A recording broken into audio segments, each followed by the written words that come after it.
What's going on, everybody? This is CA, and one thing that I wanted to make this video on is all of the laws that have been passed in regards to copyright protection in the last 30 years. Now, if you're a follower of Mike Masnick, he made a very good report in February right after the SOPA protest that basically show exactly how many laws have been passed for anti-piracy in the last 30 years. Basically, what I wanted to show is all of the laws and what they have done in regards to piracy for the last 30 years since the Copyright Act of 1976, which went into effect in 1978. In 1982, we had the Piracy and Counterfeiting Amendments Act, which increased criminal penalties for infringing records, tapes, and films from $25,000 and 2 years in jail to $250,000 and 5 years in jail, which also made it so that first-time offenders could get the maximum. Record Rental Amendment of 1984, which basically outlawed music rentals, which is why Blockbuster and Netflix can't offer music at all. In 1990, the Copyright Remedy Clarification Act, which allowed copyright holders to sue the states for copyright infringement before the states could claim sovereign immunity. Now they're under federal jurisdiction. In 1990, the Computer Software Rental Amendments Act, which outlawed software rentals. In 1992, the Audio Home Recording Act mandated DRM on certain digital audio devices, which was DAT, and added a royalty on such devices. 1994, Uruguay Round Agreements Act. Not only did it seize works out of the public domain and put them under copyright, which was recently challenged in the Dolan versus Holder case, but it also made it a criminal offense to bootleg concerts, audio or video.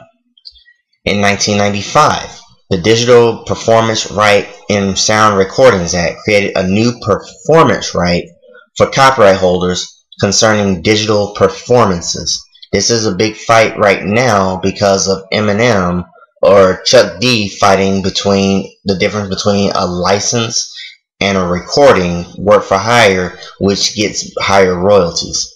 Anti-Counterfeiting Consumer Protection Act of 1996, which expanded racketeering laws to include criminal copyright infringement as well as trafficking in computer software, documentation, or packaging, as well as trafficking in movies or audiovisual works, which also let the government seize property associated with these activities, which was a precursor to the current domain seizures.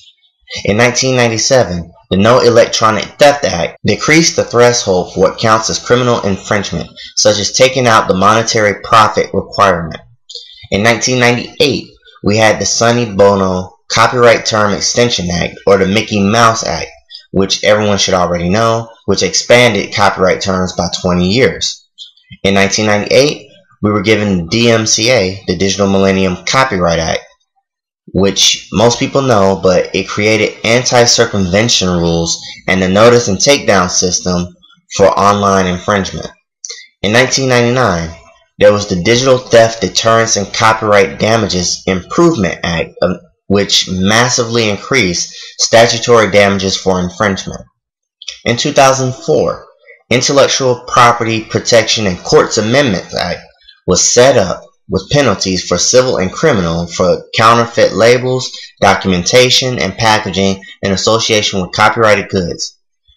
Yep, they were separate from the content itself, and it also lowered the bar to show willful infringement. In 2005, Family Entertainment and Copyright Act criminalized recording of movies in theaters and also let theaters detain people merely suspected of recording in theaters, which also criminalized releasing a work online before it's been officially released, if it's being prepared for commercial distribution. And in 2008, we were given the Prioritizing Resources and Organization for Intellectual Property, the Pro-IP Act, which increased civil penalties for infringement. and increased government seizure and forfeiture powers, which is how the government currently justifies the questionable domain seizures, and created a job in the White House to focus on greater enforcement. If you've ever heard of Victoria Espinel, then this, in 2008, that's how she was given her job. The fact is, the internet is not lawless. We've had plenty of bills passed, as has been shown in this article itself. And there is a lot more need for a lot more protections for the consumer, which, of course, if you've been listening to Chris Dodd talk, they're going to be once again going after piracy concerns here in the near future, right after the elections. So this fight is far from over.